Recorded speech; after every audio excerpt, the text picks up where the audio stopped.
I'm Vijay. I'm the session organizer of technical session one on fiscal distribution, vertical and apological side. The session has one chair and three members. I invite you, K. Jan, member of three finance commissions, as secretary of 14th Finance Commission, member of 15th and 16th Finance Commission.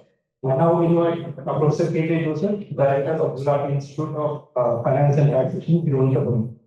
Now invite Dr. R. P. Mukherjee, Director in the Department of Economic and Policy Research, RBI. And now invite Matthew Asumban, economist, banker, and journalist. Now I request the chair to kindly set the context and lead us to the session. Thank you. Very good morning to all of you. We meet here to discuss the most critical element in a finance commission report, which is the vertical and the horizontal. Everybody's eyes is on the vertical, whether it's going to go up, go down, whatever it is. And then on the stage share, which actually ends up as a zero-sum game. There are some states which gain, there are some states which lose. So the 16th FT report, which came on the 1st of February, had some very interesting features. Most notably, what has been commented upon in the inaugural is the share of ESTP contribution of the states, which has given some marginal increase to the share of the southern states, which had been dipping consistently since the 11th Finance Commission. So, in fact, that's seen as a correction. Yet at the same time, as I mentioned, it's a zero-sum game. So some of the poorer states which are at the bottom of the hill lose out, as do the northeastern and the hill states in the country, which have lost a sizable share. And given the size of the economies and their government finance, particularly for the hill and northeastern states, it's a significant fall. So that's one part of it. Apart from that, in the vertical, they have retained the shares of the 15th FC at 41%, which was actually only a technical correction over the 14th FC because J&K became a union territory later and that share was taken out. 41% has been retained, but cess and surcharge, they have recommended a grand bargain instead of. They raised that issue whether cess and surcharge should be factored into the devolution formula and in which way it can work, whether by including it, you reduce the shares of the states, or you actually increase the shares of the states, something which they are not really interested. So that's one issue with the chair in the previous session. This remains unaddressed.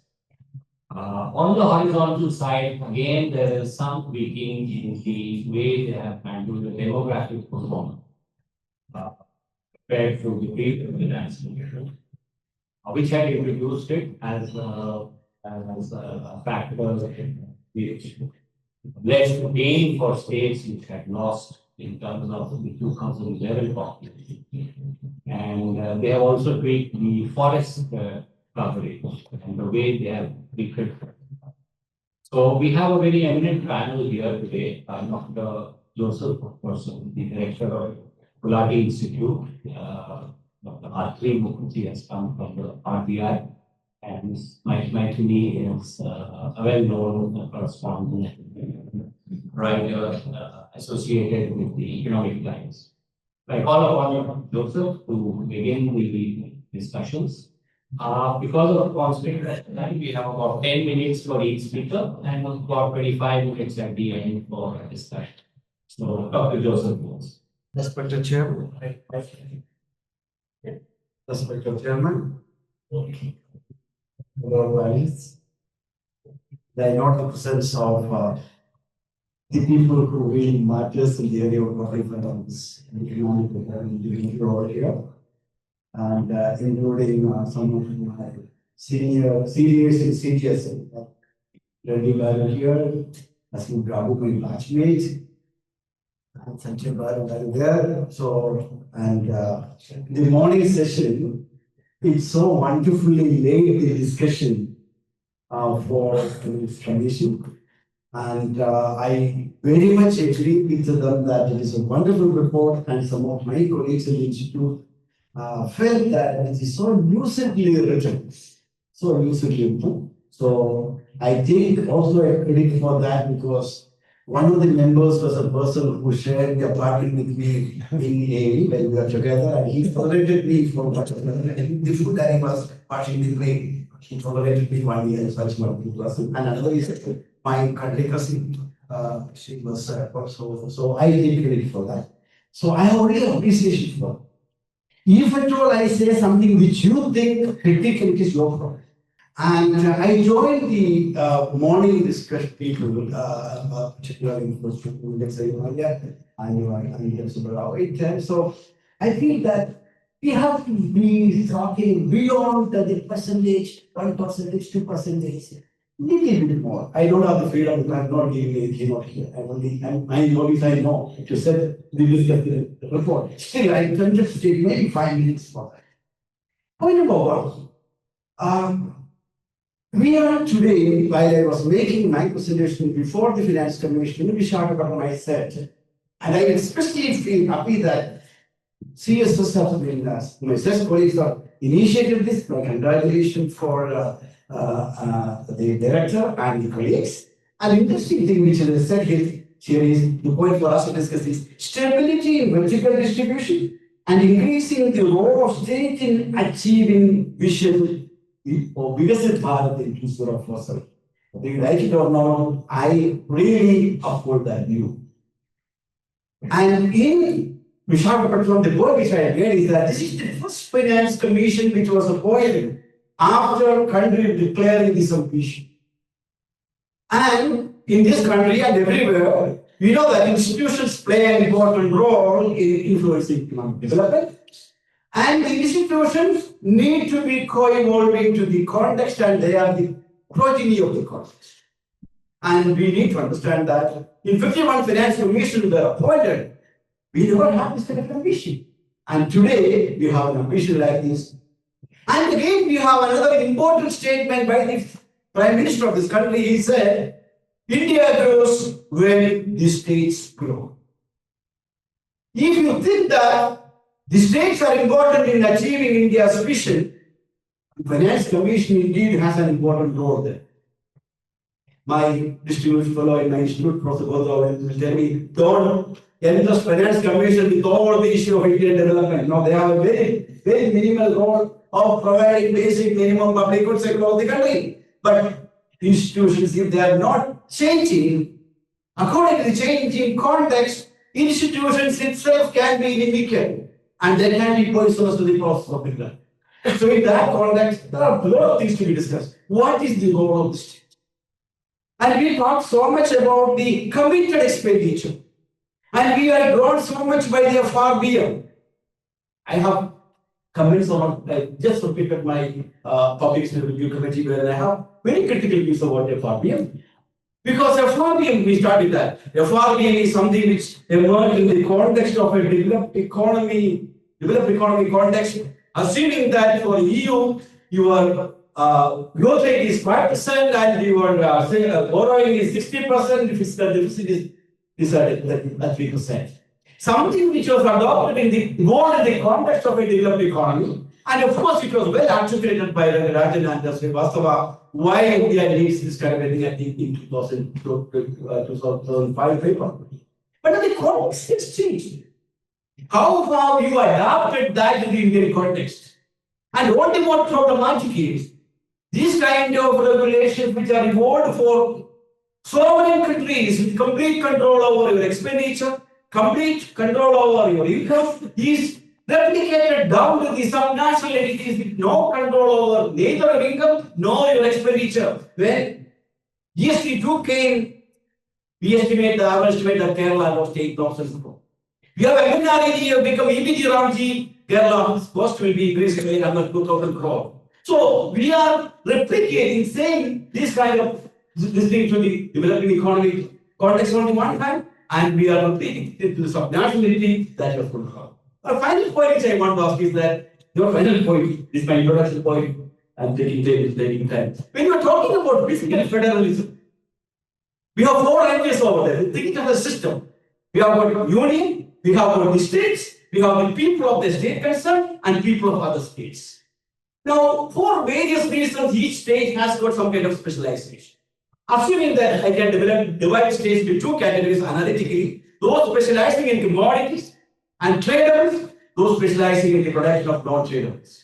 When tradables, we use specializing in tradables, immediately the state government gets tax, union government gets tax, and of course the people of this other states are happy because goods and the employment opportunities are generated, income is generated, they are happy. Other states are also happy because they can make use of these goods and trade.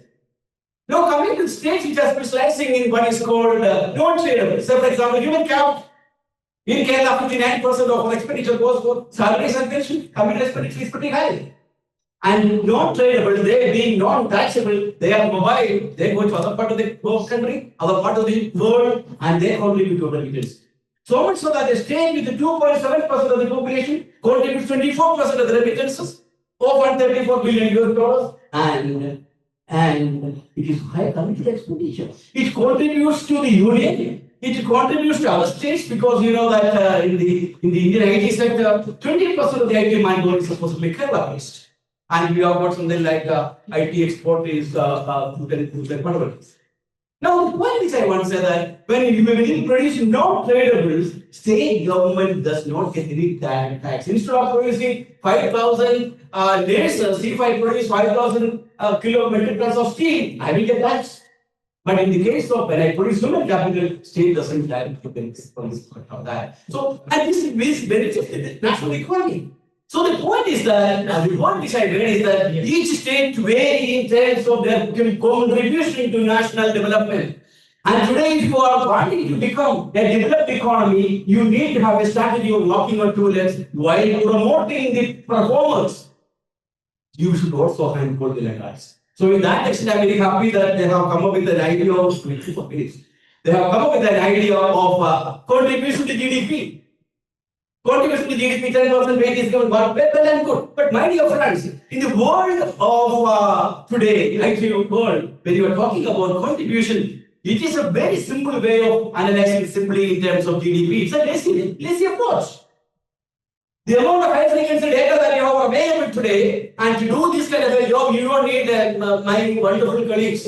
Anybody can do that.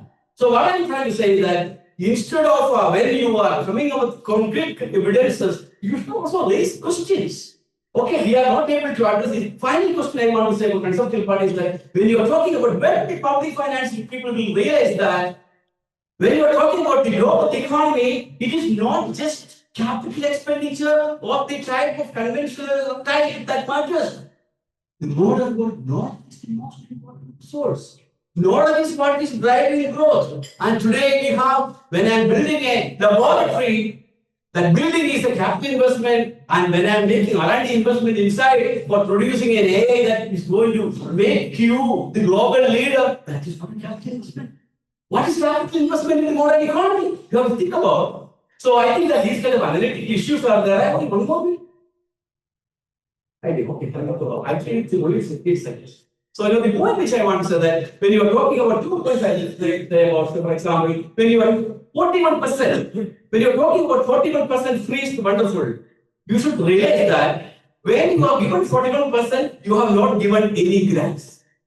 That means the states earlier used to get some money by way of grants is completely deprived, and where is that money going?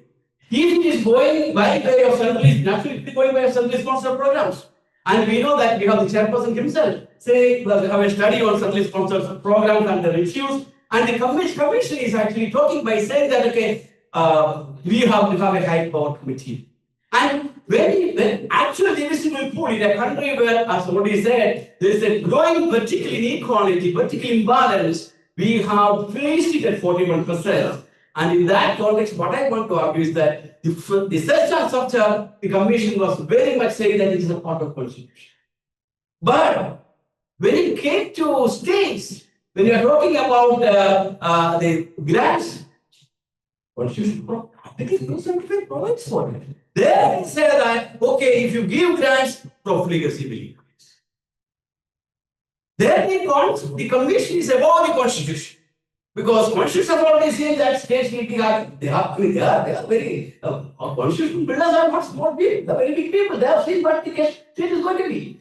On one hand, conveniently, they are abided by the constitution. When it comes to state case, they are saying, no, this is states will be the equality, and again they are saying that, okay, the equity issue, basic assumption here is that higher your per capita income, higher your tax capability. But our analysis has shown that in this country, higher the per capita income of a state, lower your tax. The tax ratio has declined. If you only submit a paper or publish the point I'm trying to say that these are the realities of the thing. Because when you are articulating the Indian context, you should have spent more time, more energy in terms of understanding the reality and articulating a report. I mean, you have to settle somewhere. I agree with that. But then you should raise questions. These are issues so that the future generations will address. And that is where I would say that the so-called argumentative and the fiscal federalism is like a royal family, as my husband Brown, my fellow would say, the argument that it's a royal family, there's no family to be there.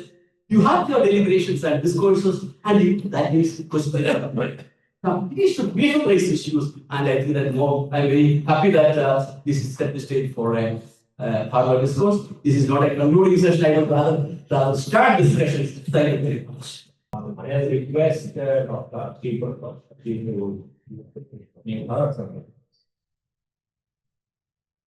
Thank you, sir. I will start with the vertical information. So, state governments are essential partners in achieving progressive balance on developed India by 2047, and they are the primary implementers of national policies, and they are the drivers of globalization. Now, in India, the general government expenditure on health at around 2% of GDP falls short of the national health policy target of 2.5% of GDP. Similarly, the expenditure on education at 4.5% of GDP is significantly lower than 6% targeted by the national education policy. Now, as we are aware, that states are the state account for a large share of the general government spending on social sector, around 60 to 65%. So it is very important that they should have adequate resources to make such spending. And here comes the role of vertical distribution. Vertical distribution basically strengthens the state's capacity to take up sustained investment in areas like health, education, skilling, nutrition, which are essential for enhancing productivity and achieving the national development goals.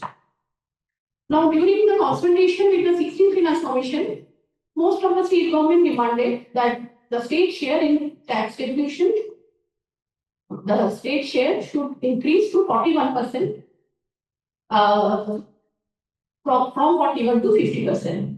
However, by retaining the state share at the divisible pool at 41% and through the removal of the revenue deficit grant, the 16th Finance Commission has given a very clear message to the states that they need to be more self-reliant in using their resources. And the addition of resources generated by the states will be used not only to meet their own localized needs, but those will also supplement the central grants provided for financing national development goals like the centrally sponsored schemes. For instance, the revised cost sharing arrangement under the VG Ramdi scheme will raise the state's contribution to 40% of the total expenditure, translating into around 0.2% of GDP in 2026-27. So overall, the states are expected to do a lot of heavy lifting during the period of 16th Finance Commission.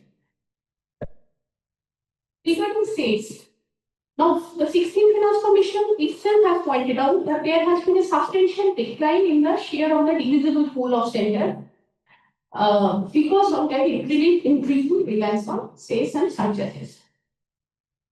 Now, during the deliberation with the 16th Finance Commission, most of the state governments have pointed out that that states and surcharges should be included within the divisible pool, or there should be a cap on states and surcharges. How long the center can limit. The 16th Finance Commission, however, was of the view that under the present constitutional scheme, it is not possible to do any of the suggestions given by the states. Instead, it said that these two instruments should be at center's disposal as they help the center to generate resources at the time of exigency. Now, one issue is shrinking divisible pool and including them into the divisible pool. But I will make another point. That is, this center's increasing reliance on sales and charges has raised other concerns like efficiency and transparency concerns as well. Because the CAG has time to time raised about the center's treatment and utilization of these spaces. The CAG has observed that road and infrastructure states, health and education states, and crude oil states, there was neither a proper framework nor any assurance that the amounts collected will be used for their intended purposes. There are cases, CAG has mentioned, when the collected states amount was retained with the center and not utilized on time. So this non-transparency and underutilization of states collections, which are not shared with the states, should deserve a closer scrutiny. Also, it is important that these levies should be time-bound and they should be withdrawn after the desired purpose is served. And similarly, such levies should also be used only in the exceptional cases. And third point I would like to highlight is the horizontal distribution. Now, the 16th Finance Commission introduced a new performance criteria, the regulators are speaking, that contribution to GDP, states contribution to GDP, to capture the effects of various efficiencies, including spending efficiency, fiscal rectitude, etc.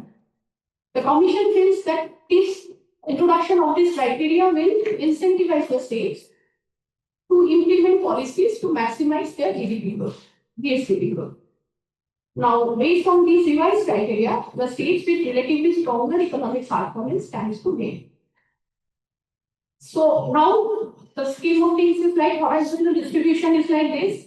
While equity criteria continues to remain the primary anchor of the horizontal devolution with a weight of 42.5%, the increased weightage of the performance criteria from 15 to 20% indicates a general orientation or gradual orientation towards incentivizing the efficiency and growth. One more last point I would like to highlight that 16th Finance Commission has increased the weightage for population from 15 to 17.5 and decreased that of demographic change from 12.5 to 10. And it has also redefined the demographic change to inverse population growth between 1971 and 2011 instead of relying on change in total fertility rates as in the case of earlier finance commission. But the recently released State Finance Report of 2025-26, we had a theme chapter on demographic transition in India, the implications for state finances. And there we have suggested that during the coming decade, one major concern for all majority of Indian states will be not population growth, but population aging. That will be the concern. And already there are some states like Kerala, Tamil Nadu, they are facing fiscal challenges on account of population aging.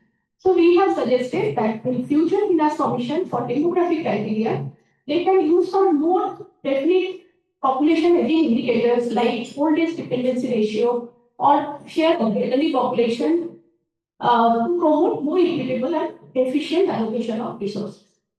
That's from here. Thank you very much. Thank you. Thank you. Thank you very much. Thank you, everybody. Yeah, absolutely. Thank you very much, everybody, for Sis, for inviting. Thank you very much, Sis, and David, for inviting me to join this panel discussion. Thank you also for inviting me as a panelist, because it's not often that journalists have this privilege of joining a panel with such distinguished co-panelists. And I think he's taken the risk of inviting not just me, but Sanjay also, who I found as part of my life. So, of course, he has many more figures to his cap. And thank you one last time for inviting me to Hyderabad, one of my favorite cities, because this is where I started my working life in State Bank of India staff college in Hyderabad. So with those thanks, which are, it sounds mandatory, but I really mean every word of it. I just want to start by saying that, I must confess before I start that I'm a die-hard federalist. I think the way the country is, we're so diverse that the only way we can survive, and I think we're all quite sure that we do want to survive as a nation, is if we recognize, respect, and accept our differences. And at the same time, we are very sure that we also want to strengthen that common bond that we see, between us. We will strengthen it. So with that caveat, let me just start. And fundamental, I think, to this survival as a nation is how we share our shared resources. They must be fair, transparent, and also equitable. So let me start by saying that since I started off by saying I'm a journalist, there's this, today journalists, along with economists in my eye, post-Trump, we're rather discredited lot. But I think there are two things that journalists can do. We can ask questions. We don't have the answers. Very often we don't even have any answers, let alone the right answers. But we get to ask the question. And the second is that we don't have to be politically correct. So those are two very liberating things. So with that caveat, let me just start. So let's go to my PowerPoint. Can we just move to the next one? I'm going to raise some very fundamental premises, and I'm going to go a little fast, we can all together, that the imbalances are given. In every federation, there will be an imbalance. But federalism is part of our basic structure. So if you accept that federalism is part of our basic structure, it also follows that efficient, fair devolution is part of the basic structure. Along with that, the principle of subsidiarity is a given. I don't think anybody will dispute that with that. Whatever can be done effectively locally must be done locally. So these are my three basic premises. The give and take is inevitable, imbalance is inevitable, and so fair devolution is also inevitable part of the basic structure, I would say. So what is, in the context of devolution, what is fair, what is efficient, and how do you manage that trade-off? Well, what is fair is not necessarily efficient. How do you reconcile the two? And how do you measure? Do you measure it only in terms of GDP, or do you go a little wider to human development indicators? I would argue that you should perhaps go to human development indicators, but those are very subjective. So what do you do? And again, when you say, what is revenue raising ability of federating units? That is also very subjective. What is the revenue raising ability? Kerala, I'm sorry to the politicians, Dr. Joseph, Kerala would say, no, my revenue raising ability is not so great. Okay. So there is a subjective element to that. So that is something that we do need to recognize. So if you look at that, then are the 16th Finance Commission recommendations, are they fair? Are they efficient? Or are they timid? And I would argue that we are all, three, they are fair, they are efficient, but they're also timid. So on vertical devolution, what does the SFC say? Our recommendation reflects continuity. But what is the substitute of continuity? Why raise one? Who talks of continuity? Well, the point, I am structural break. So is there a case, at least for you, suggesting a roadmap, some kind of staggered increase in the devolution? And when you say 41%, that 41% of what? The total has constantly kept changing. So just because you stuck to that 41%, is that continuity? I would argue it is not. Again, treatment of cesses. It says the Constitution does not draw or cap of cesses. Once again, as a journalist had said, what is the sanctity of the Constitution in this respect? The Constitution, unlike the American Constitution, the Indian Constitution, has been amended so many times. I think we are now the 34th Constitutional Amendment. So what is so great about saying that the Constitution does not talk of a cap? So we should not think in terms of a cap. Please think of a cap. Likewise, the argument that the Constitution does not permit sharing of non-taxable revenue. What is so great? Constitutions are meant to be living documents. In fact, I would say that one of the strengths of India is that our Constitution has never been seen as cast as stone. We are open and willing and prepared to amend the Constitution, keep it as a living document. So I think we need to get out of this mindset that if it's not in the Constitution, unlike the US, which keeps saying our founding fathers are dead and gone. The country needs to go on. So please, let us think in terms of, what are the changes we need to do? Make India reflect today's reality. And this again, as I said, since I'm a journalist, I can say this. Nirmala Sitharaman replying to the budget, she said, Centre's funds are not a free pool of cash. They are the hard-earned contributions of every Indian. Centre's funds? I strongly object to the word center. In fact, if you look at the Indian Constitution, the word center does not appear even once. The word, as Dr. Subbarao said, is India is a union of states. Why is the word center so different from the word, union? I will go back to your reflecting people of my generation, that famous poet by William Butler Yeats, The Second Coming. He says that things fall apart, the center cannot hold. Because whenever you use the word center, there is a connotation that it's the center which holds everything together. I strongly object to that because it is not the center to hold us. We are there because we want to be part of the union. So I would like to think of the union, the states, the federated union, as part of this, the entire idea of India. But the center is the first among equals. But the funds are not the centers, they belong to every one of us. We happen to live in different parts of the country, but it's not the centers to give. So I strongly object to that. So unfortunately, the SFC also uses the word co-terminus center, co-terminously with union. And as I said, the Constitution does not use the word center at all. In fact, I've been trying, this is a long campaign that I've been running. Whenever I write, I always use the word union. And those of you who write for newspapers will see we have these sub-editors who constantly change union to center. And I said, why do you do it? We are a union, we are not a center. So let's talk at least at this step, at the beginning. We will never refer to it as a center. We call it the union. But we are a union and we want to be a union. So the union must also recognize that. As far as horizontal, there is a slight shift towards efficiency. It recognizes that states will have no incentive to pull their bootstraps up unless there's some kind of a balance between carrot and stick. So how do you do this carrot and stick? Is it for the Finance Commission? And let's accept that the Finance Commission is supposedly independent. It is appointed by the executive, by the union. So how independent is the Finance Commission again? So the treatment of population, I have a bit of a problem, but as a southerner who I did all my life in the north, I strongly feel that the entire emphasis on population, it does disincentivize states which have done a good job of so-called quote-unquote controlling population, particularly since we lose the rate of growth between 71 and 2011, because most of the states have achieved that success post-2011. So I have a bit of a problem with that. So this really is my last slide. How can we be future ready? Can Finance Commission be modeled on the likes of the GST Council? I think the GST Council is a great advancement for fiscal federalism. Remember Mark Carney, Prime Minister of Canada, that wonderful reply that he gave in Davos. If we are not on the table, we are on the menu. And I think that's what applies to all state governments today. We are not on the table with the union governments, we are on the menu. Given the centralizing tendencies that all governments have at the union, unless states are equally represented at the GST, in a body similar to the GST Council, people will argue that given the kind of weightage voting pattern that we have in the GST Council, it is not as equal as we would like it to be, but certainly it is better than the Finance Commission. Can the Finance Commission become a standing body rather than appointed every 5 years? Because remember, these recommendations are for the next 5 years. The world is constantly changing. And today, you see, earlier I would have thought that states have a point in saying that you need to raise our share in the vertical devolution. But given the kind of dangers, quote unquote, that we're seeing around the world, yes, the union government does need to spend more money on defense, because various things are important for the country. So do we need to have a Finance Commission which is not appointed every 5 years, whose recommendations are cast in stone? Do we need to have a Finance Commission who's more or less a permanent body with the states equally represented? The carrot versus stick. How do we prevent states from becoming free riders?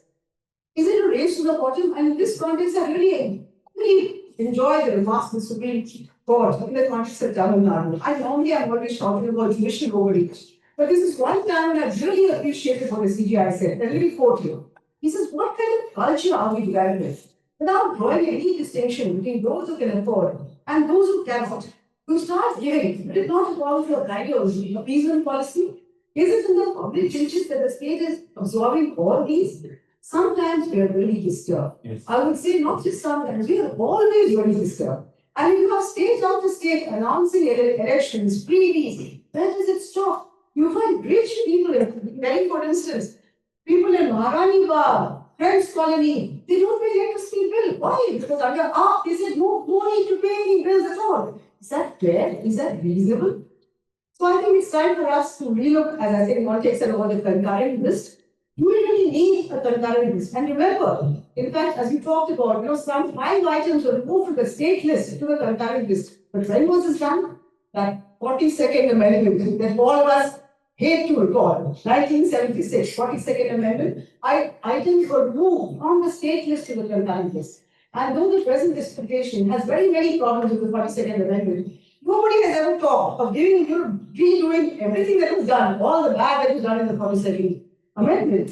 Again, state limits. Is it for the unions to decide what are the bordering limits? But if you leave it to the states, will they go like Brazil and go overboard after especially external borrowings? You do need someone to keep an eye on it. So should it be the union, should it be the finance commission, which is appointed by the government, or should it be something like a GST council? So are we more or less centralized now? What is the idea? I'll leave it to you. That's all I have. Thank you so much. Thank you very much. Very enlightening talk as well as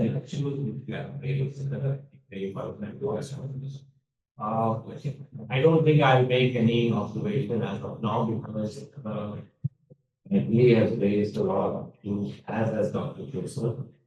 So I throw the discussion open to the panel and we'll start with Dr. Anuradha. Thanks. I'm sorry to inflict myself on you. Just tempted because Maithili mentioned my name.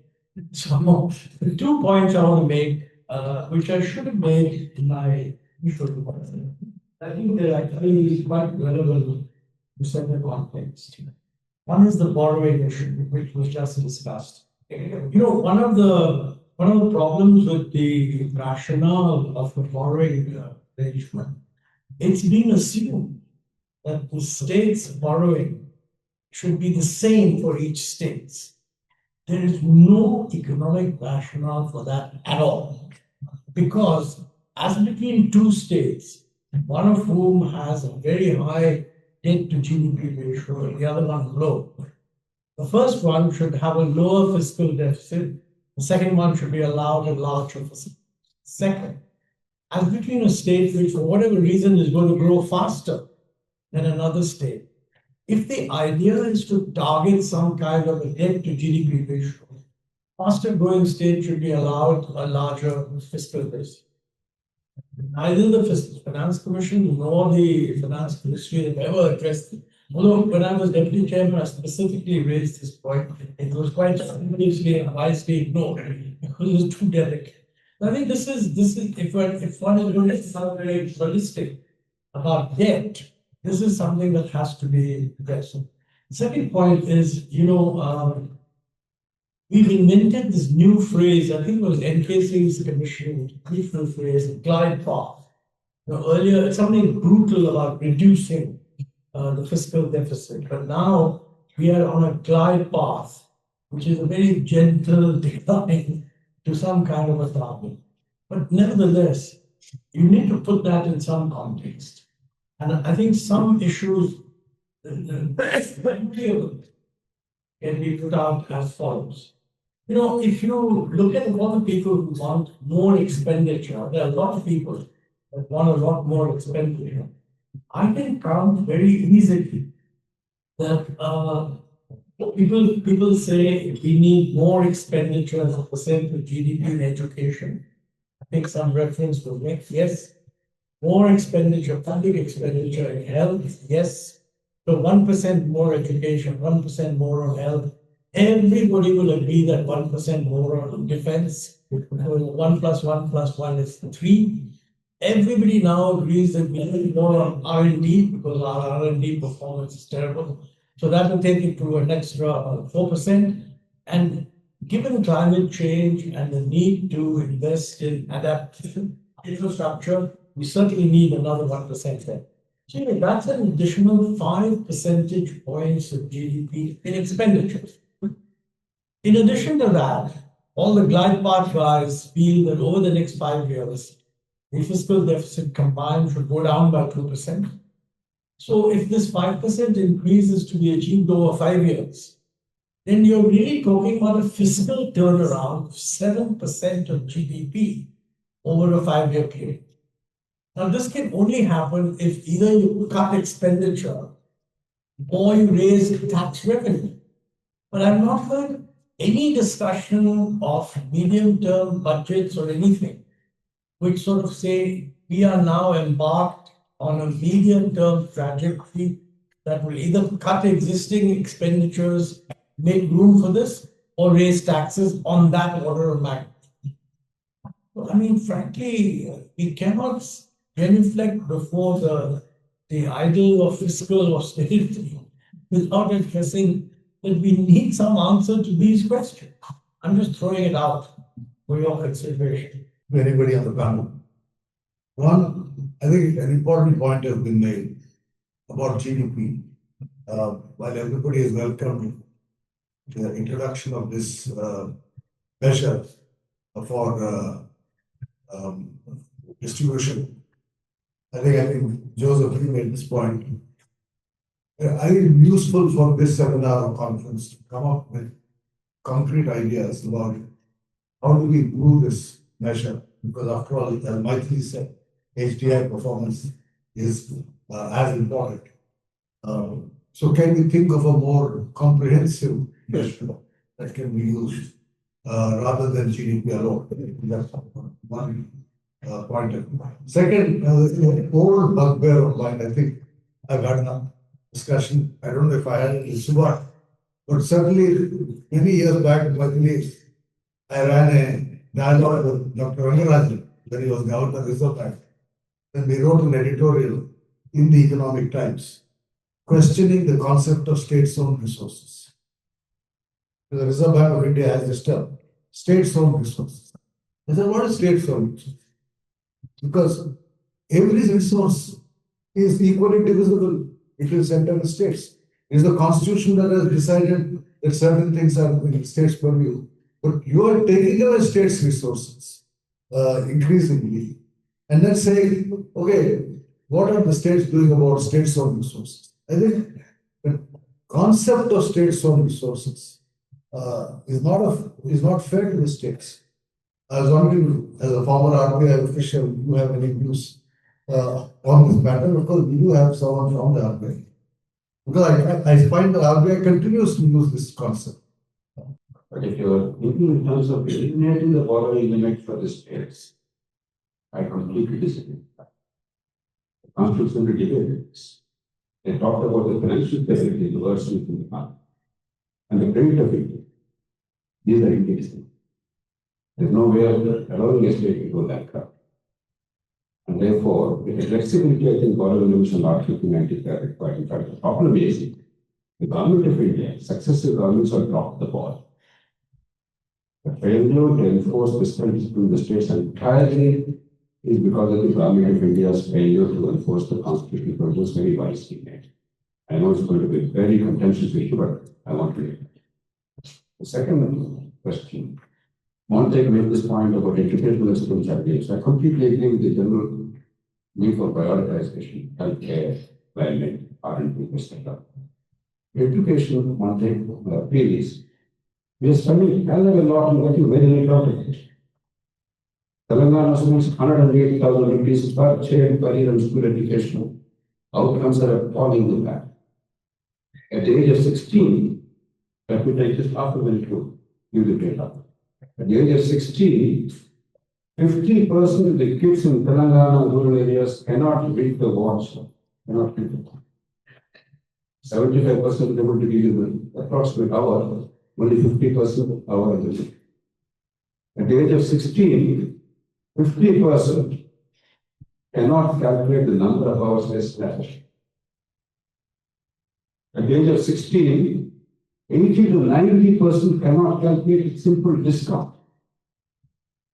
So if you merely talk about spending more money on education, it's a fact. Look, more economic students are going to be disappointed because there is no granular detail for this.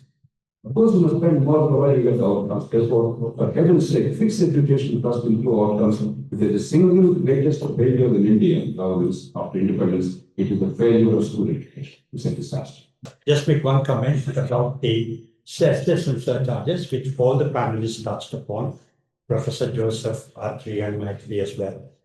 It's common knowledge that the proportion of cess and surcharge in the centre's total tax revenue is going up. It's also common knowledge that in spite of the Finance Commission saying that states must get a 41% share in the centre's tax pool, they actually get much less in the overall tax pool. not only do they get much less, but that proportion is actually declining year by year. So states collectively have a grievance against cesses and surcharges. Surprisingly, the Finance Commission, as Professor Joseph has mentioned, declined to censure it, saying that the center needs the authority, leeway to raise revenues. It is their constitutional power. The Finance Commission has no way of curtailing it. So they've stayed off it. On the other hand, Atri mentioned the CAG has said that there is no evidence that the cess is being collected or being spent on those specific purposes. And then there's the finance minister's statement that Martin mentioned, which is that we're spending it in India. That's a very rich statement. Where is she going to spend the money on? If not in India. No, it's a very spurious argument. And actually the Finance Commission report mentions that the central government's argument for collecting cesses and surcharges is that they're giving it back to the states in terms of infrastructure. Okay, they're spending it in India. Two questions. Should they not give it to the states to spend? And should there not be some limit? So the one question, and after all this long introduction, the question I want to ask is, if you were collectively to form a resolution about how cesses and surcharges must be recalculated so that states are not don't have a bad deal, what do we do? That's the question. The question is, why haven't the criteria for devolution changed, despite the fact that your entire indirect tax regime has changed? You have moved from an origin-based taxation to a destination-based taxation. Consumer states are benefiting, producer states are losing. When you evolve the criteria, and that includes the revenue deficit criteria, it was primarily to cover up the consumer states who were losing. A natural corollary would have been that you change the criteria to suit the new form of, the tax regime. There is no post-GST. So the biggest failure of this commission and the 15th Commission is not to recognize what has happened in the GST Council. And there's no coordination between the two. They don't even have a meeting, they don't even consult each other. This is despite the fact that the union does not decide anymore the taxation rates. It is the GST Council. So what the Finance Commission devolves is decided by the GST Commission. Why is there no recognition of this? I think that's an important question for both the horizontal, but the vertical, but more importantly, the horizontal part. Which is why I think the entire ignoring the revenue deficit grants and then you're looking for where it has gone is the right thing that has been done, but for the wrong reasons. It should have been done differently. That is one. In response to Sanjay, it's a very important point. Can we refine this GSDP measure better? There are 3 or 4 methodological issues as to why different states have different GST, and it's problematic.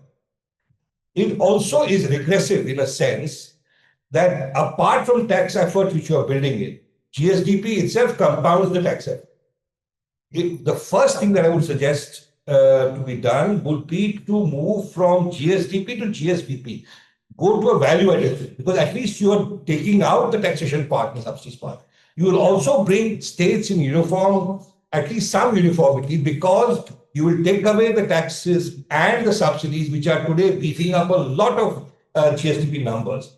Today, you are in a situation where at least 6 states in India are gunning for a $1 trillion GDP.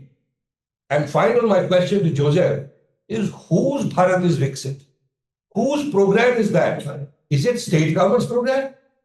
Somebody may decide to have a Viksit Bharat. We have had so many of these Bharats so far. Where do the states fit in?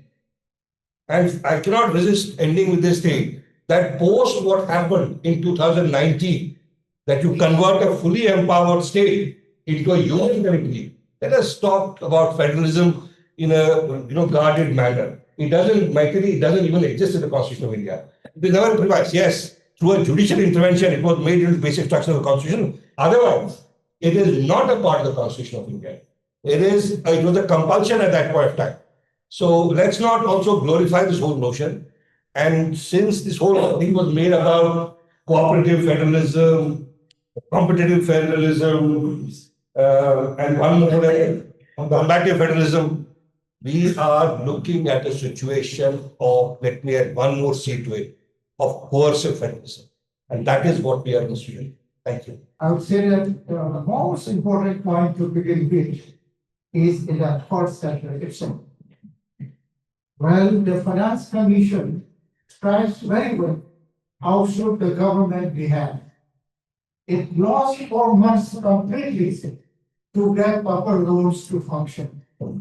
Second point, the Finance Commission here says is that, well, it didn't get the officers to function with the commission regularly. Some officers they will get, and officers will be posted out again to some other function. So the first chapter itself speaks out how should the government behave with the commission. No other commission in any earlier report, there has been no description like this. Well, let me put the other question from the angle of the Southeast Asian part of India. I don't want to use the other term because that has never been understood properly. Well, like looking at the ways things are issues or issues are settled, well, how do the commission take area and the population as a criteria? If we are using the term geography, it's a different. And if we explain the population from the angle of geography, that's a different matter. And how can we test area? What do we mean by area? What do we mean by population? Solely by the size of the population. So we need to define the basis of explaining and discussing things from the contemporary ways. I once again emphasize from the contemporary ways of looking at issues. Thank you. Respond to the specific question Mr. Sandhya Babu has raised regarding the RBI publication that we are using states' own sources of revenue. Yes, states' own sources. Yeah. So yeah, we are frequently use that. Basically, what you are saying, I understand that entire revenue tax revenue collected in center that is also based on the states. Okay, income tax, population, and what is that is correct. Basically, our revenue is more technical way because we want to distinguish it. Because we see is that what directly accruing, which are the revenues directly accruing to the states, and which are the revenues going to the center and given and devolved to the states. So basically, that differentiates the autonomy. First, the state has the autonomy that is getting, and second, the devolved part is that if you go into the center and then center is getting. So to differentiate that, we use this itself. That is what Dr. Raghunath told me 30 years ago. Doesn't answer my question. I mean, I see that's your official reply, but it doesn't make sense because everything is state's resource, except center collects some and redistributes. Union, Sanjay, union.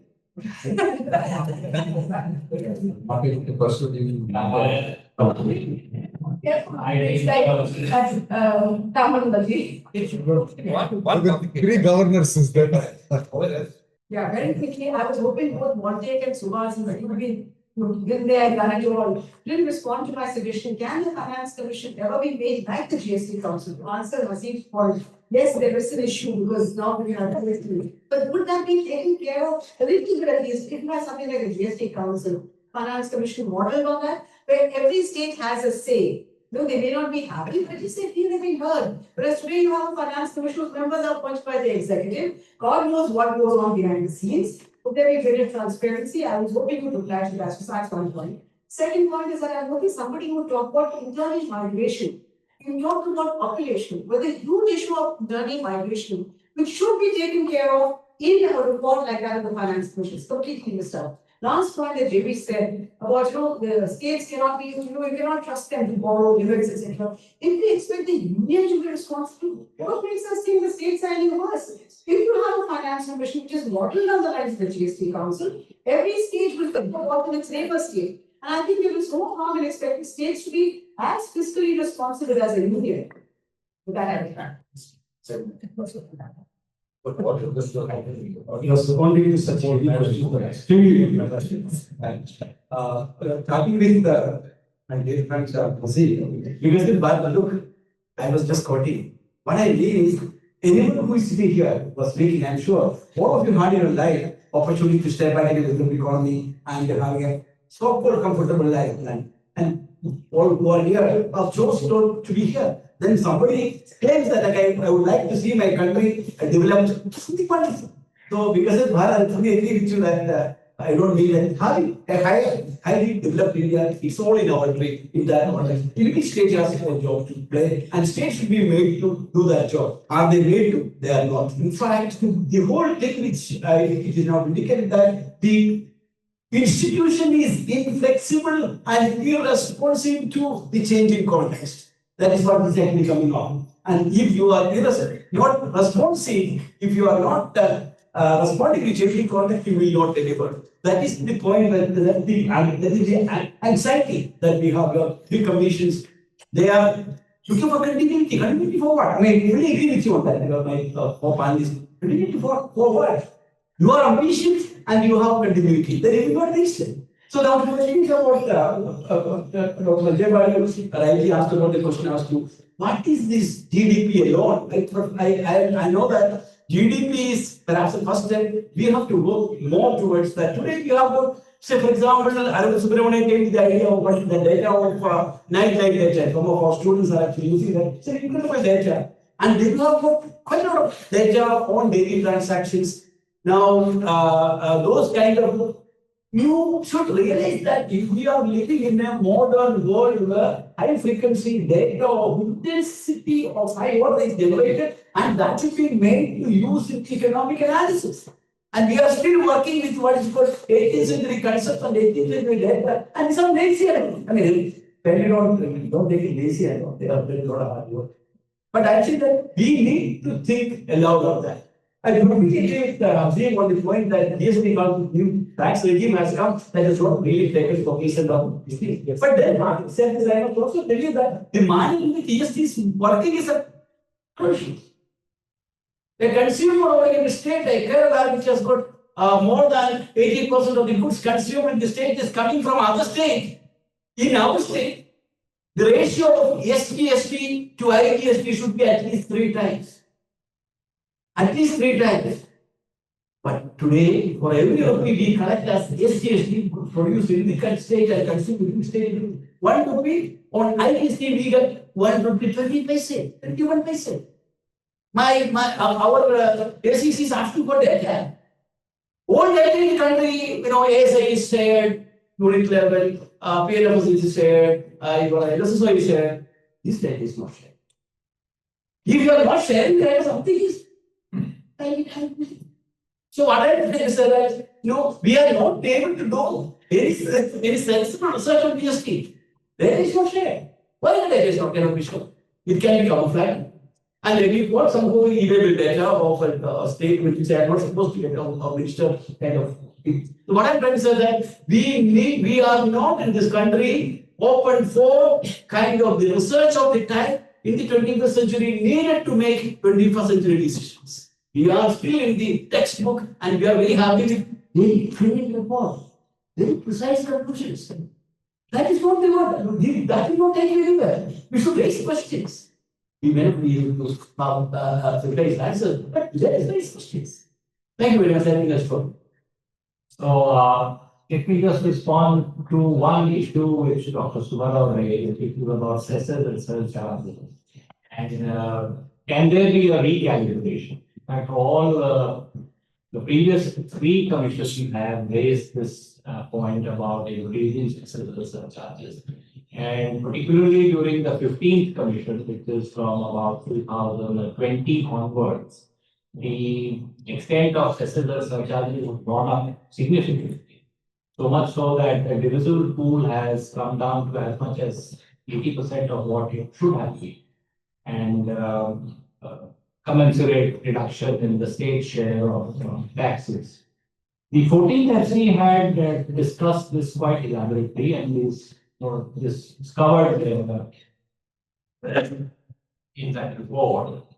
So what they did was that they factored in the extent of cessors and surcharges, which is essential and which are also earmarked. At that time, a lot of cessors and surcharges were earmarked as they are now. Excluding that, whatever would be sort of untied cess, they took that and increased the 42% calculation includes a portion of assumed cesses and surcharges which should go to the state. So if you go back to the 14th SC report, it's actually a recalibration of plan transfers and the non-plan transfers, adding them up together along with certain types of FC grants which they dispensed with, and a certain portion of cesses and surcharges which were brought into that. So you reach a number of around 40% or so, and then it was stepped down to 40%. So that could have been one way. Other method is what the states asked for is to increase the devolution to 15% on existing cesses and surcharges. So if you calculate backwards from there, the extent of devolution would have been at the same level as what the 14th MC had projected. So I think they have not addressed this adequately, which is a fact, and they have said there should be a grand bargain, which I don't think after the GST experience we will have another grand bargain on the table, but that is what it is as of now. The point which Atri made about a lot of cesses and surcharges not being used for the purpose for which they are a standing problem for Government of India. I have seen this by levels in service that consistently CAGs have pointed out since I think mid-2000s that this is going on. So that's an issue which needs to be sorted. In this budget, the government is actually do something known as health security, say national security cess. Now, what on earth is that supposed to be a draw here? This is the sun. So this is the problem with cesses. Sir, I have a question regarding the horizontal distribution. The Finance Commission is followed importantly three factors for horizontal distribution. One is equity, need factor, and recently the performance factors. Finance Commission. When you make a comparison between 15th and 16th Finance Commission, the 16th Finance Commission has reduced the equity factor by 2.5%. The need factor, I'm telling you, you can compare it, 2.5%. And that 5% was added to the performance factor. So, you don't need to factor. There is definitely population and area is an index of need. But it is local to the size of the DSBT also. So, my question to the panel is, my curiosity prompted me to ask this question. Can we say that the 15th Finance Commission total transfers are less or more equitable than the 16th Finance Commission? Other, I request you to request the panelists to reply. Thank you. Many of these cesses and surcharges are being used to finance centrally sponsored states.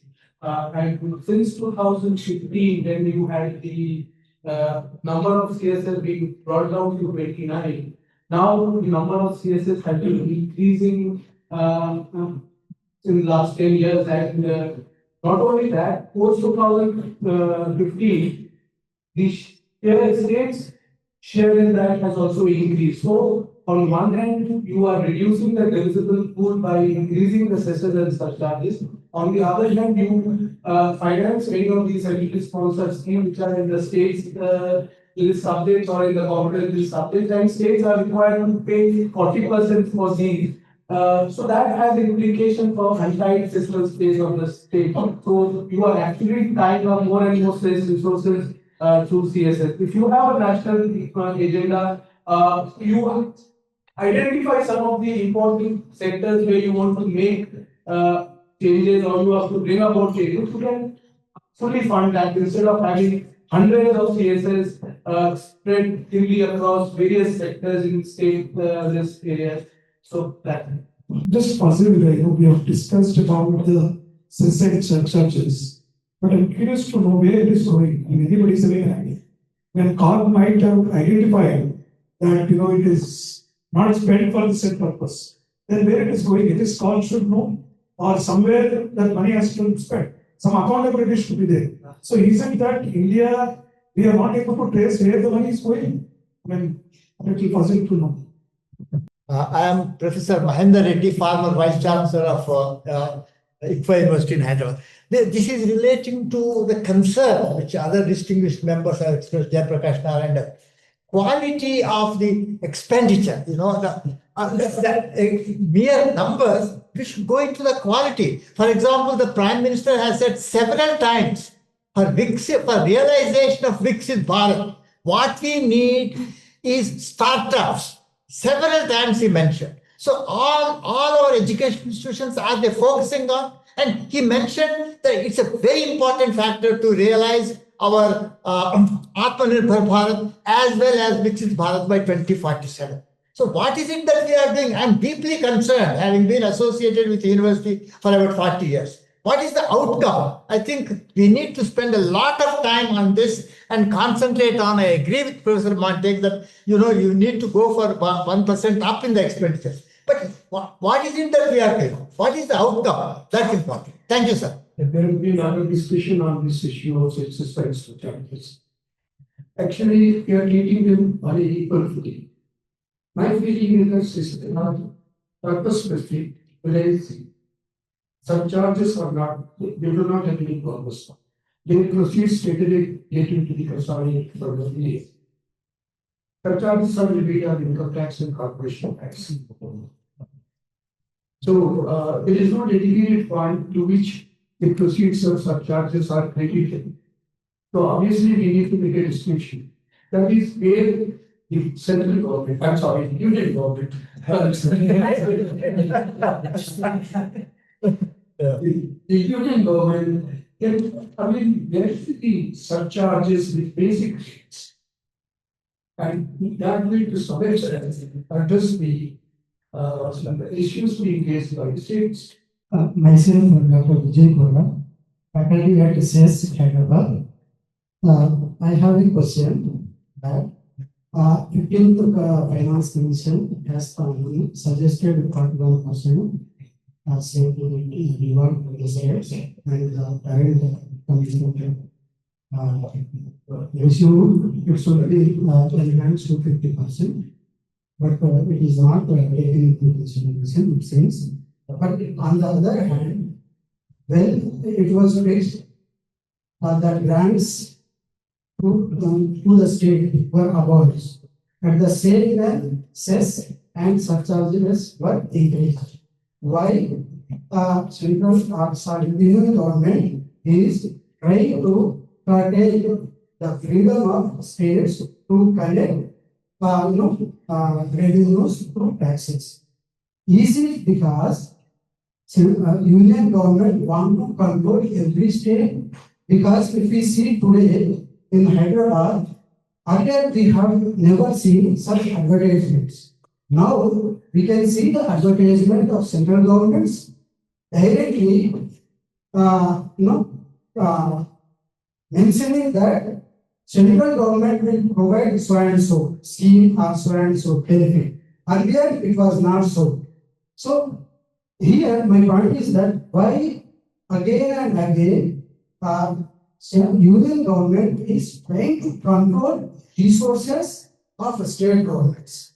Is it to because we have another situation where certain countries have their own state which enjoy autonomy. Can you please control? For example, if you take, I am not the expert on finance, but I read somewhere that US has autonomy, where each state, if not equally collects revenues on par with the federal government.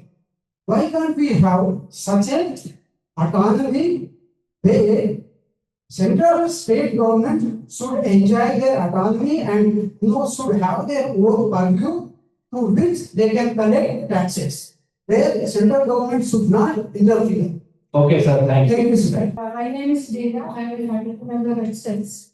My question is regarding the personal devolution of funds, and specifically focusing on the forest and ecology. So my question is whether this devolution of funds is sufficiently address the core concerns of climate change and biodiversity.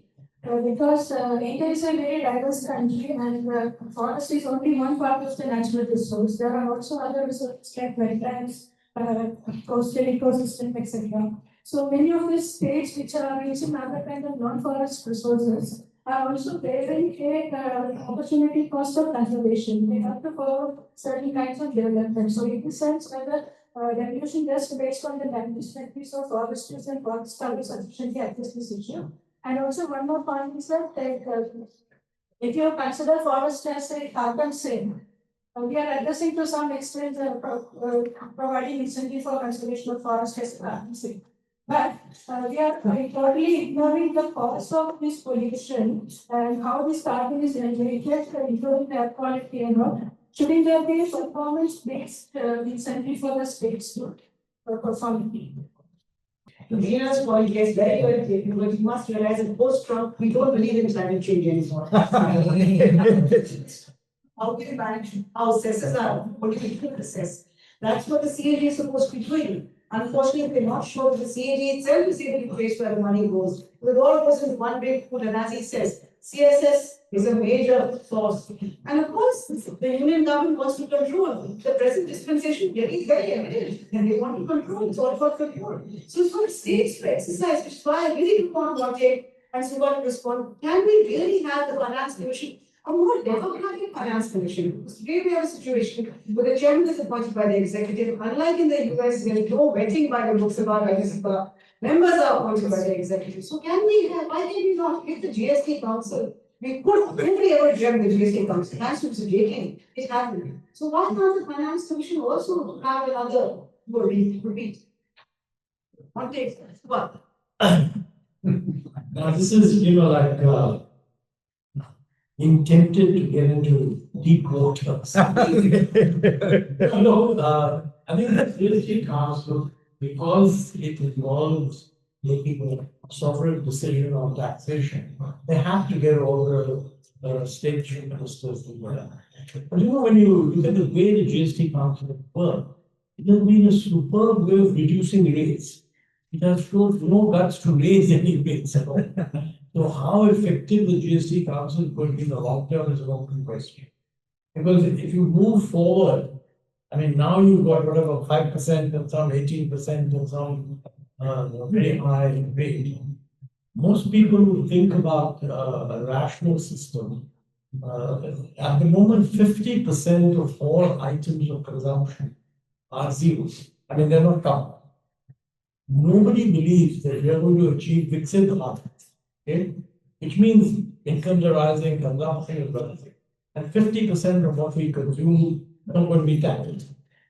But I mentioned earlier, if you really want to get any kind of fiscal balance, you need to have your tax rates going up by maybe 2-3 percentage points of GDP.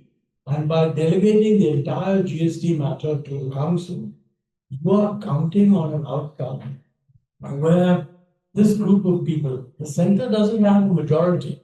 Center only has 25% vote. A hell of a lot of other state chief ministers, not chief ministers, finance ministers, would have to actually agree to raising these rates. So how effective it will be, we'll see. It's very easy to lower everything. I don't think if you had a finance commission which had representatives of states, that you necessarily get agreement. When the incentive to not concede your point would be very strong. No, I just want to come in because very quickly on one text thing that I have perhaps the only one across the table who part of GST Council. And the experience so far has been your money coming out of areas. You never have had such revenue booms. Today you are in surplus on every account, forget this particular 1 year. And this is despite the fact that you actually did GST along with demonetization and then COVID. So if you were to take a position on that, it's a far superior tax regime. The important thing that what I thought was very important in the GST Council, it is of course in favor of center to the extent they have a veto, but at least there is a discussion. There's no veto. Well, practically has a veto once it gets into the weightages. It's a little more diluted form of veto, but they do have it, which is perfectly fine. As you know, I really used to say that you have the right to convince me, I have the right to convince you. If you don't, then I will enforce my veto, which is fine. Where do you get that enforced by veto? Because once you do the weightages, if you do the whole voting of it, then center will exercise their thing because the weights are structured like that. Veto. So it is in some ways a superior right. Having said that, the states have benefited from it because you have now shared tax sovereignty. Yeah. That's an important part. I'm not so sure what it's as old as the Finance Commission that you must have a permanent Finance Commission. It's as old as that. What will it do? I don't know. Yeah. But where you would probably see a lot more traction is to get the Finance Commission to interact with the GST Council. Both are constitutional bodies. In terms of warrant of precedent, I would think that GST Council stands ahead of the Finance Commission because it has elected representatives from across the state and across the country, which FC doesn't have. Somewhere that if that pecking order is worked out, but instead of reporting to the, I in fact suggested to Mr. NK Singh at some point that please co-opt one member from GST Council because you used to do that for the Finance Commission, the FR division would be there. Well, that's what the Planning Commission made. The FR division chief or member used to be a member there because you're doing coordination.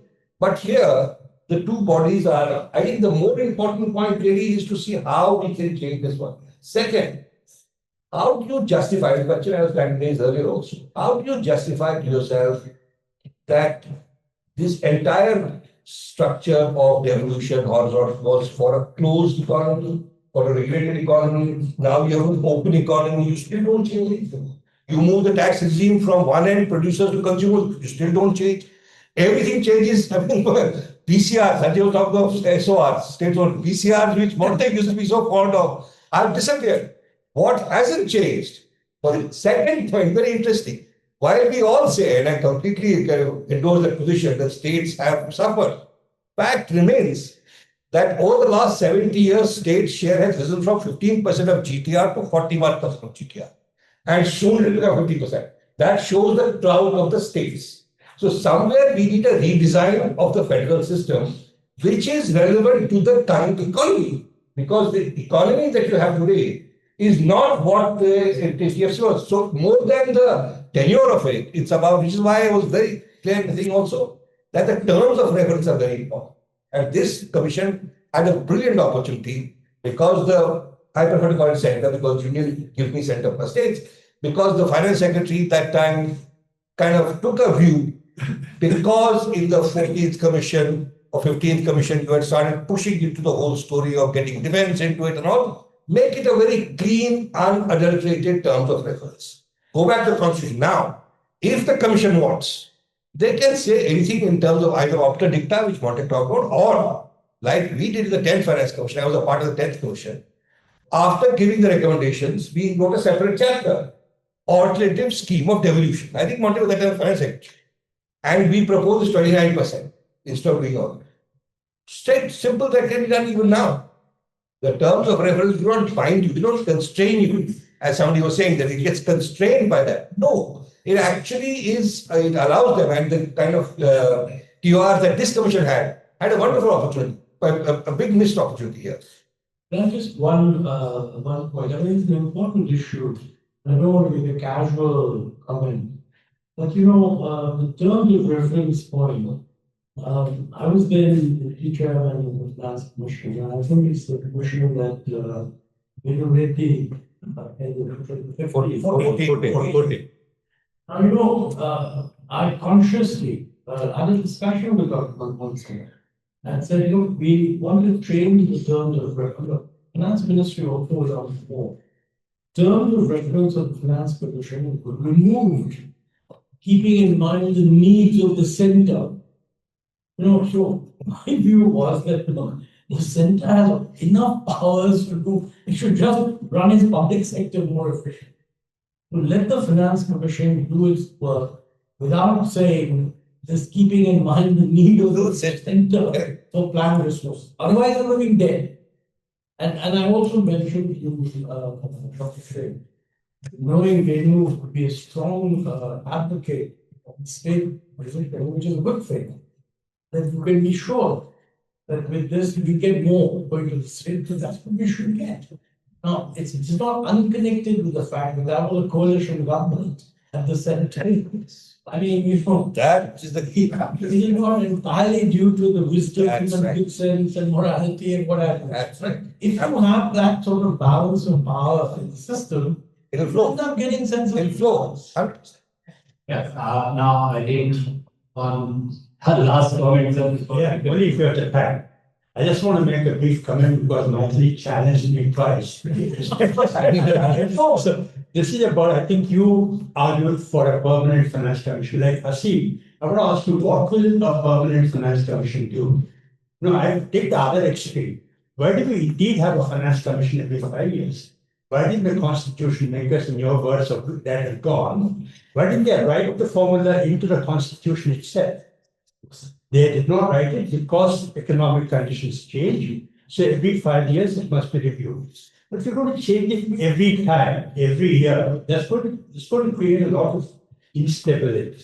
So I think what we have now is optimal, that a finance commission, which is part-time, which is not part-time, but it's only, for Fixed tenure. fixed tenure. They do their work and go away, and another commission comes after 5 years. I think that's a good model.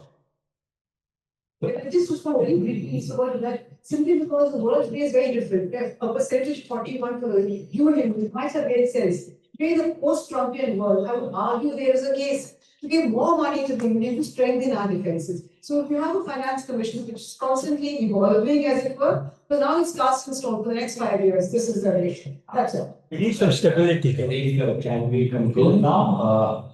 Can I suggest a version of Maitri's proposal, which you may find more acceptable? I've thought at times that one of the unfortunate things about the present arrangement is the finance commission sort of self-destructs as soon as it's given its report. As a result, when you want a discussion of it, you can't even call the chairman. I mean, in a meeting like this, say, what the hell do you have in mind? Did you know this? So an intermediate solution would be the following. A, that the Finance Commission remains in place to the midpoint of the year of its recommendation, so that at that point it makes an assessment. Have things gone the way they thought? Have they not? Let them pronounce. Let them say that out of 35 recommendations of an ad hoc nature, obiter dicta nature, only 33 of them have been ignored. Let them at least put it down, because nobody ever remembers it. Second, some merit in continuing a very small secretariat of the commission. And if each finance commission has to pronounce a judgment on its own work halfway down the road, 2.5 years down the road, that at least would enable the finance ministry to keep the bureaucracy a little bit alive, so that the data keeps getting collected. I'm told by many finance commissions that they get appointed, then they have to work out where is the data, how do we collect it. And this day and age, But a core thing remains. A core small group of officers remain in the finance ministerial department there. That's also well, yeah, but it would, this way it would become a little more Dedicated. You said also put up the data. We can. Yes, they should We go go back. back. Okay. I think from my point is that there is no tendency in our country to see that states are given more powers. The so-called, I would say that the so-called cooperative federalism is a little bit more of a coercive federalism. And cooperative federalism is also what we see only in the vertical sense. States cooperating with the union. Why can't we have a situation where states cooperating among themselves? Because there is more that states can learn, and many of the centrally sponsored schemes have evolved in the state's context, and they later adopted by the union and became the centrally sponsored scheme for CSS. Second point, the point which I want to say that now that 41 is fixed, 41 is fixed. Resources that were given away earlier in the form of grants is taken away. Where is it that going? Will it go? It is not going for only 7.9 lakh crore is given by way of our environment stuff, and on the corporate on the LSG is also not matching risk. That means to say that money which is saved by way of cutting the grants, central state specific and central specific, will go to what is called the CSS. And the CSS, as in fact our chairperson, their own study has shown, it is having a lot of problems. Now, this is again going to accentuate the deteriorating federalism in the country. So I don't, and having said this, there is some good point, but we need to further in terms of making the states more stronger to make a divisible Bharat. I think if the states are becoming, I don't want to, what I'm trying to say. So I think I will stop here, and the quality of expenditure. See, startups are, you were talking about startup. I asked our respective finance commission member who started 3 finance commission. Has ever in this country finance commissions uttered the word R&D? No. R&D in this country in 1991, India was spending 0.9% of the GDP on R&D. At that time, China was spending 0.7%. Today, China is spending 2.5%, and we are spending successfully. The curve has come down 0.64%. 0.64, not even 0.9 has come down. I told the GST people, kindly don't put up in the website. Just remove that. So what I'm trying to say, these are the things, if you are really wanting to become a biggest Bharat, and you really make that, all the actors and institutions will be working towards that. Here, somebody is proclaiming only a slogan, others don't think. And then the slogan is, nobody could have developed. I don't think that then this would have happened. Slogans alone, nothing is good. Okay. Well, I think we'll have to conclude because the time is up, and the lunch awaiting us. Next session we will comments at 2 o'clock. So we've had a very good discussion. Started with a lot of good points about finance things report, and then we ended up discussing some of the features in the session. Could have been Second, I just had a question. yes. As a chairperson, I agree exactly with the point with finance had an open book to write the way we have. I think they missed this opportunity to write what they could have. They have raised some very pertinent issues in the report discussion, but going deeper into that, addressing them is something which is missing. It says in surcharge, somebody asked, it's just by way of clarification, they are all measured and they are all accounted. In fact, if you look at the finance account, the budget document closely, you would find where the money lies, including unutilized money of the environment cess which ended 5-7 years back. So it's not very fuzzy or easy. You can always find them. And Maitreyi's point about why can't we have a permanent finance something must be addresses. It's been raised mostly 7 years. Every has said we have a permanent finance. Point is, Dr. Vietnam raised about 4 months being spent in finding a room. I was secretary of the 14th Finance Commission. We spent 8 months finding about this. It's not that they knew. And we all finance commissions also write about this, that we don't get off. It's part of the problem. Media spend this. We don't care much more than this. Right. The point which she made about a permanent body, I think, see, there was something called a Fiscal Council which was floated at some point, and which they thought would be like a permanent body, and they will advise the government about what is the direction of the fiscal roadmap which has been planned for the center and the state. It's never came to be all governments, whether it was pre-NDA, NDA, everybody has refused to set up a fiscal council. So I don't see anything like that happening very soon. The other point, which was, I think more or less we have covered everything. A lot of issues were raised. I wish to thank all the panelists for their contributions, as well as to the people who participated in the discussions and contributed to the morning session.